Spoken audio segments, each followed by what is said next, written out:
Yeah, man, people, welcome back. Good morning to everyone. Salute, bless up on yourself. The Wednesday morning. Interested topics, people. Me there again. You get what me I say? Me just me not got promise and say the video them are gonna come like every day between Monday to Friday. You gotta have days when I might be busy, but me I try to be consistent at least 99.9 to 9.9 to 9.9, 99.9. You get what I say? But look, I have an interested one. More want to talk about my former classmate, my former teammate at Calabar High School. Javan East. I was watching that game last night. I was watching it on a YouTube platform. It was in Spanish, but Javan East have hit the back of the net again. He have scored back to back for Saprissa. He have scored his second goal in the quest of the CONCACAF Champions League, the qualification round. He scored, and just a few days ago in his league, he scored in the first game as well. Saprissa, they gone 2 from 2 in their group. They have a Nicaraguan team in their zone. They have a team, I think, from Guatemala. 2 teams in the zone. I think it's 5 teams in their zone. It's up there on the screen. 2 of those teams are from Nicaragua, 1 of the teams are from Guatemala, and the next 2 teams are from Costa Rica, including one of the team is Javan East team. Look, Javan East have been scoring, he scored loads of goals over there in Costa Rica. He have hit the 20 mark time twice in his time. He's been there since just before that COVID hit. He have won the Premier League back to back with Portmore United. He have scored double figures in goals 3 times since he's been over there in Costa Rica for the last 6 years.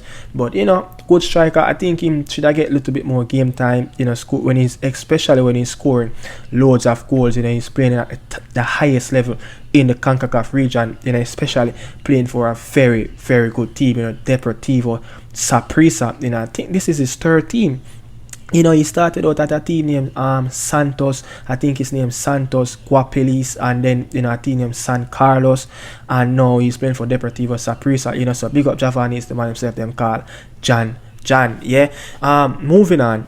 I'm here to talk about the touch coach, Eric, the former Arnett Garden assistant, the current coach of Campion High School, and the man who is running off the Kingston Academy up there at Hope Road, at Campion College as well.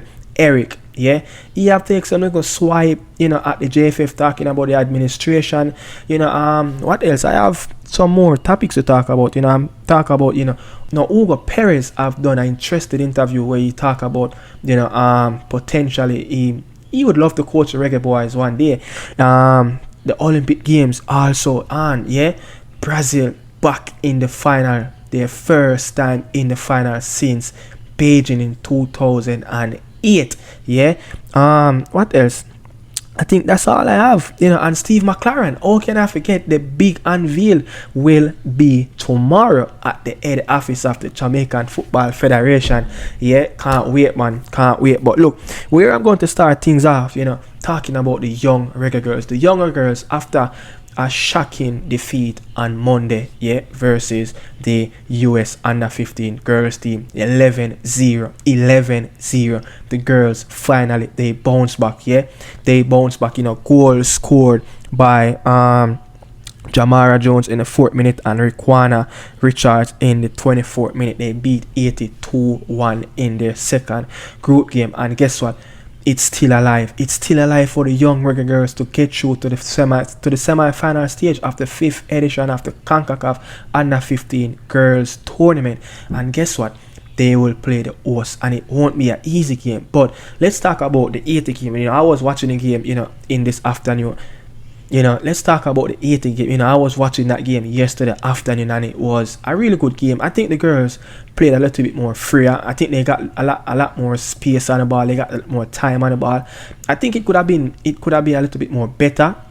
But I think the first half that they played, they tried. You could see that they actually tried to pass out the ball. They tried to make an attempt to play the football. They take on their players 1v1, especially on both flank. I really enjoy the first half, but the second half, I think they kind of, after scoring 2 goals in the opening first half of them. They played 35 minutes a half. They scored 2 goals in the first half, and I think they just came out in the second half and kind of sit back a little bit and allow the Haitians to play majority of the ball. The Haitian, they found a goal right before the end of the first half. It's a very good goal. I think all the goals are very, very good goals, especially one of the Jamaican goals. I think they are very good goals. The Jamaican, they passed the ball well in the first half, but I think I expect they to come out and play that, especially play that 80 team who is up to their standard. Look, the US under 15 team, I hear 2 from now. Majority of those girls will be professional. They are playing against professional girls.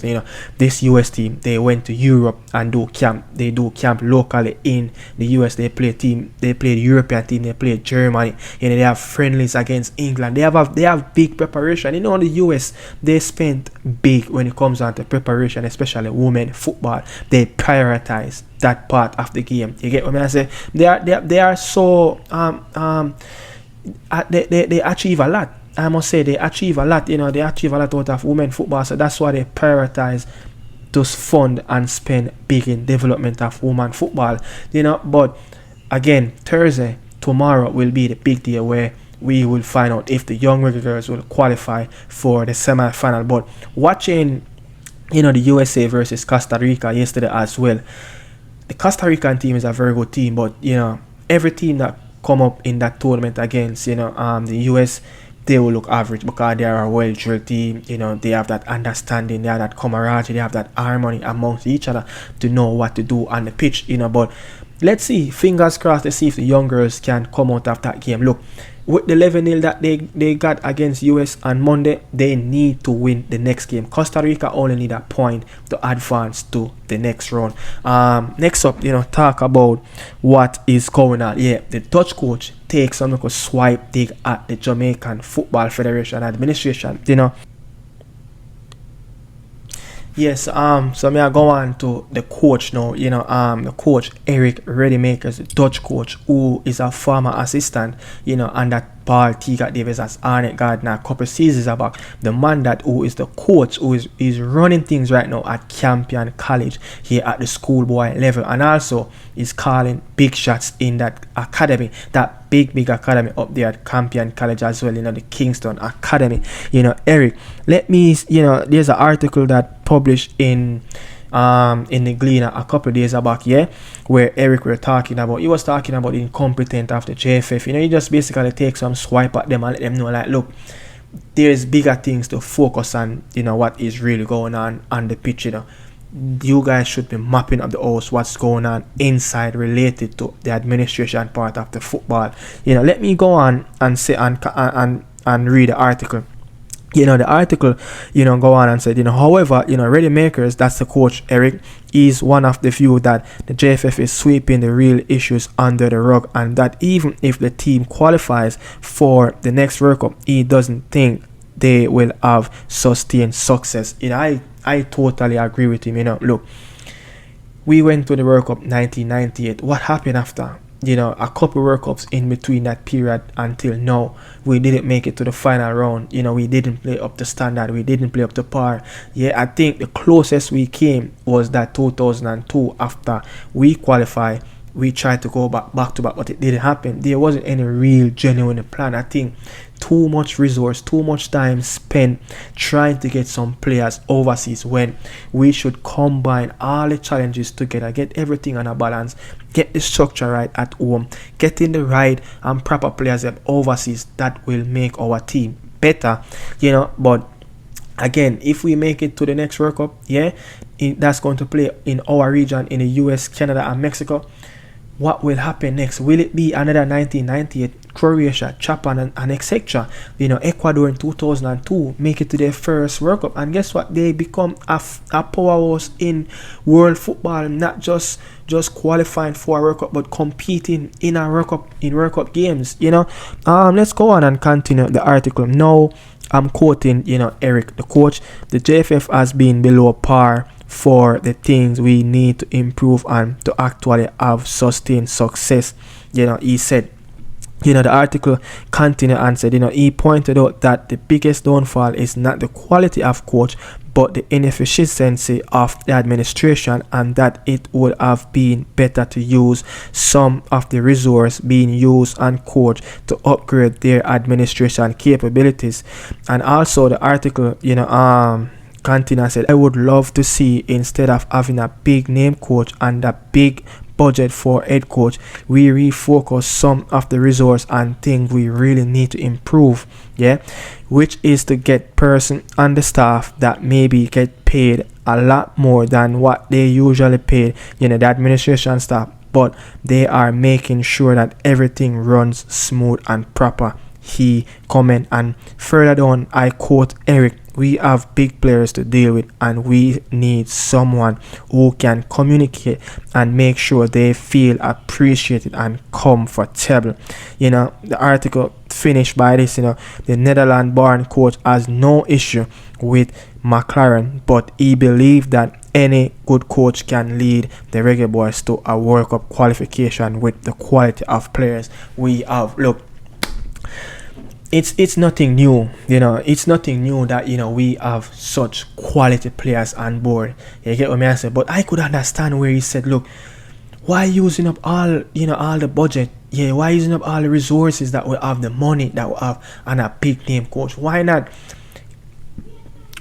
just get someone who is really competent, who is really good, who can work it, who can grow and build with? Someone like a Miguel Cole. A lot of people might say, look, Miguel Cole, him not have enough experience as schoolboy coach. When we go for Tapper, a 3-time we go for Tapper and try with Tapper. Tapper still not have the level of experience what Miguel Cole having without a JFF job. Tapper biggest opportunity him get is coaching the national team. Tapper no go out of Jamaica all now and coach nothing. A high school and Jamaica Premier League. You get what I say? So even when we go for Tapper, he wasn't even a coach, for that at that time in the Premier League team. I think he was coaching Cornwall College. So we could understand. Look at Lionel Scaloni for Argentina. A lot of questioning when Lionel Scaloni, got appointed, a few years back, when Argentina needs someone to guide them to a World Cup, and Lionel Scaloni has guided them to back-to-back Copa and a World Cup, and you could name it all. Xabi Alonso, who got appointed at Bayer Leverkusen, no experience at the highest level, though did it big in the Bundesliga, so winning the Bundesliga as well, so sometimes, you have to move away from, experience or what this coach. Sometimes if you don't give the coach that experience or give him that opportunity, Pep Guardiola, what if Barcelona never really say, they're going to give Pep Guardiola that opportunity and believe in him? You wouldn't have a Pep Guardiola at the moment. So we have a coach, a young mind, a Miguel Cole, who has done his coaching badge, who have doing a loads of experience, of things. I know that he might not be a head coach for a lengthy period, but he's getting that experience and he's getting that exposure. But I'm just saying, I'm just trying to pick nonsense out of sense, and trying to pick through the article that Eric have said, and I could understand. Probably we need to focus a little bit more and develop not just the football, but the administration. Get competent people in, pay people more, get the real people in that want to improve the football, get experienced people in, a very good technical director, someone who know the footballs, are a very good technical committee. Someone that not going to scratch their head and who have conflict of interest. So I could understand all of that, but we have a very good coach, and I think any really good coach can qualify this team to the World Cup. Especially look at the teams where them have to play. No US, no Canada, no Mexico. But let's move on. From that, from the Eric. Hugo Perez. Former El Salvadoran. Legend. Not former legend. He's a legend of El Salvadoran football. He is a former player of El Salvador.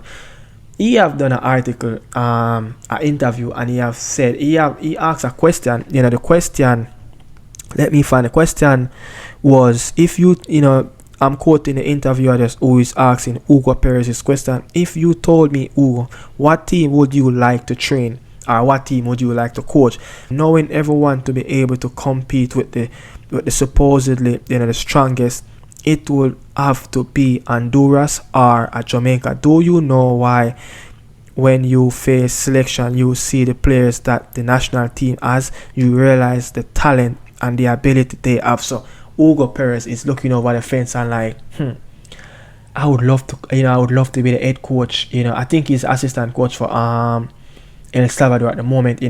He's looking over the fence like, is it Honduras and the Reggae Boyz have the strongest team in the region when you take away the top 3 teams that are the qualified for the World Cup? Probably he's thinking that Honduras have a very good team, but I'm telling you, man, Eric have just said it. We have quality players. Players that's playing, as I said in previous video before, we have so much players that we can name in our starting lineup that playing in the Premier League at the moment. You understand? So yeah, Hugo Perez, I look over the fence and I like, would I take an opportunity and coach Reggae Boyz? Yes. Moving on to a different topic. Yes, so moving on, to the next topic. I'm going to talk about the Olympics, the women's side of the Olympics. France and Spain done in the final already. That are Friday, yeah. So we're going to talk about the Olympic and the women's side. Brazil have beat one of the favorite, the number 1 team, yeah. Spain, La Roja, 4-2 in France, yeah. Yesterday, 4-2. Brazil have beaten this team. Gotten, I think, 2-0 in the group stage from Spain.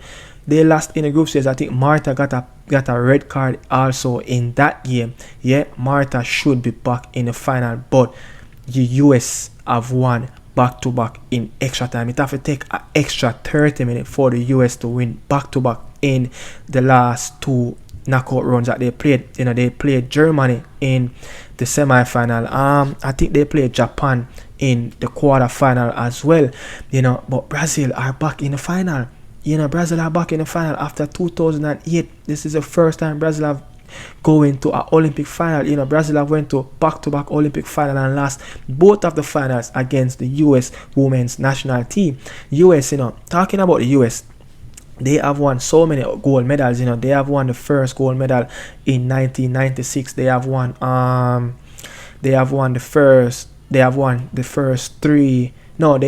three gold medal out of the first 4 tournament that keep on the women's side. The inaugural tournament was in 1996, a game that they won in Atlanta. And guess what?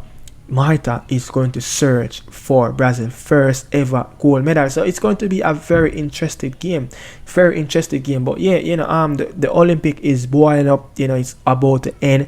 And guess what? Weekend coming up, it's the Community Shield. So we're gearing up for the English Premier League season. It's going to kick off less than 2 weeks left before this league. Less than 2 weeks before the English Premier League is going to start. But yeah, people, when you come to the end of the morning insider, that is it. We talk about, the young reggae girls, talk with people by the fence. I look a bit at talk about Hugo Perez, looking at the Reggae Boyz that, have one of the strongest team in the region. And also, the Dutch coach, Eric makes some swipe at the JFF, talking about their incompetent in the office as well. They should be sharing resource and spread the resource across all platforms so we can get the balance of the national team. So catch me tomorrow. Yeah, guess what? Tomorrow is the day when the coach are get unveil. Yeah, the big day. Yeah, man, tomorrow the big day, man. Thursday. So the JFF have announced it. Yeah, JFF announced that. Guess what? Steve McClaren will be unveiled in a press conference at the big office. Yeah, man, I got unveiling up. Guess what? I really look forward to it because I really want to know who I gonna be my assistant, who I gonna be the man them that going to fill the vacancy spot that Coach Algrim's staff have left behind. Yeah, I'm gonna like to know if I'm gonna walk with a 1 or 2 man behind him for come on board. I would love him to carry, so probably some past ex Reggae Boy, player man like who is actually doing or have their coaching badge, man like Joby McKinnon, Dean Burton. Who knows? I would love him to work with somebody. I don't want these little small guys that, who have that exposure. I don't want a yes man. I want a coach when him see something need to happen or a direction need to change on the pitch. He can go to Steve McClaren, the gaffer, and say, yo, gaffer, this XYZ. Yeah, me no want a man just I go sit down and warm the bench and I collect a big fat paycheck. But yeah, tomorrow, I gonna be the big day when Steve McClaren will be unveiled as the big man that going to pilot the Reggae Boyz to 2026 in the region. Yeah, so people can't wait. Want to hear the coach, want to hear him first press conference, and guess what? You guys will hear all of that, and I will break down that press conference Friday morning. That when that video released on the Morning Insider and Nicardo Media House. People really appreciate everyone for stay tuned this far in the video. Yeah, so people, manners and respect to everyone.